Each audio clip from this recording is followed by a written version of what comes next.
देखिए, ये हिंदुस्तान के करोड़ों युवाओं की बहुत बड़ी जीत है और अहंकारी सत्ता की हार है।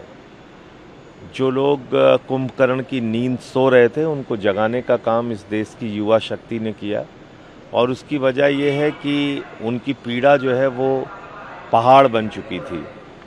93 पेपर लीक पूरे हिंदुस्तान में हुए, जिसमें करीब करीब 5 करोड़ से ज़्यादा बच्चों का जीवन प्रभावित हुआ। नीट का पेपर लीक हुआ और नीट के पेपर लीक के बाद 21 बच्चों ने अपनी जान दी। कोई तो जवाबदेही तय होनी थी, किसी के खिलाफ तो कार्रवाई होनी चाहिए। और शिक्षा मंत्री का इस्तीफा मांगने की मांग को लेकर एक लंबा आंदोलन चला, जिसमें 25 दिन तक लगभग सोनम वांगचुक जी ने अनशन रखा। देश के करोड़ों युवाओं ने सड़कों पर उतरकर आंदोलन किया और फिर मोदी जी को मजबूर होकर ये फैसला लेना पड़ा और अपने शिक्षा मंत्री को हटाना पड़ा।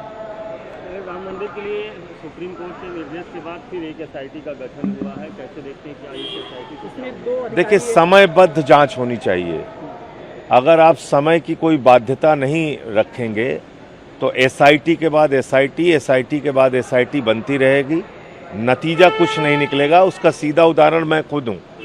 मैंने जो योगी जी की एसआईटी थी, उसको 13 दस्तावेज जमीनों के घोटाले से संबंधित दिया।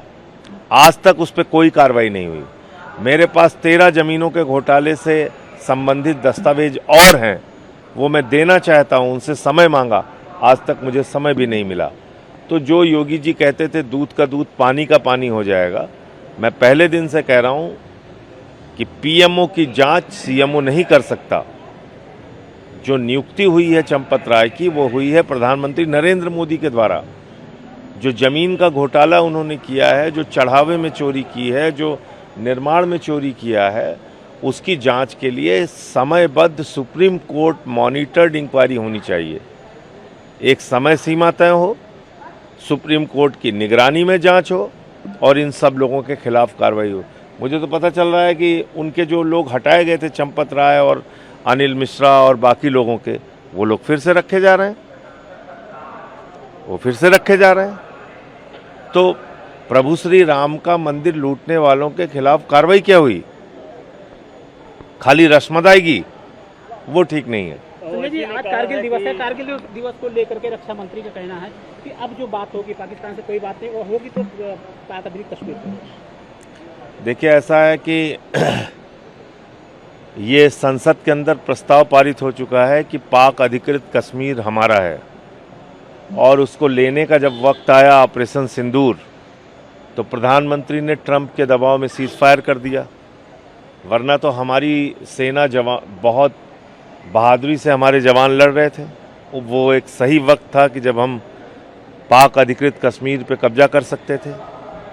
तो इसलिए कारगिल दिवस में जो हमारे वीर जवान शहीद हुए हैं, सबसे पहले तो मैं उनको सर झुका के नमन करता हूं और मैं यही कहना चाहता हूं भारत के प्रधानमंत्री से कि ये अग्निवीर योजना लाके और सेना को कमज़ोर करके या सीमाओं को कमज़ोर करके आप देश का हित नहीं कर रहे हैं, बल्कि देश के साथ धोखा कर रहे हैं। इसी ने कहा है 29 में प्रधानमंत्री 40 और 42 की उम्र का होना चाहिए, 80-90 साल का नहीं होना चाहिए। तो मोदी जी तो 75 साल में रिटायर होने वाले थे, आज तक पता नहीं क्या हुआ उनका।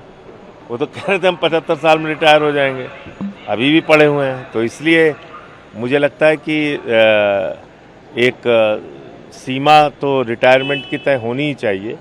जैसे कर्मचारियों की है 60 साल की, नेताओं की कुछ तो सीमा तय हो। 75 ठीक था मोदी जी का कहना, 75 पे सबको सहमति बना के उनको रिटायर करना चाहिए पहले। लोकसभा सांसद क्या चुनाव लड़ने के लिए उम्र घटाने की मांग हुई है, कैसे देखते हैं? 21 साल करने की मांग हुई है।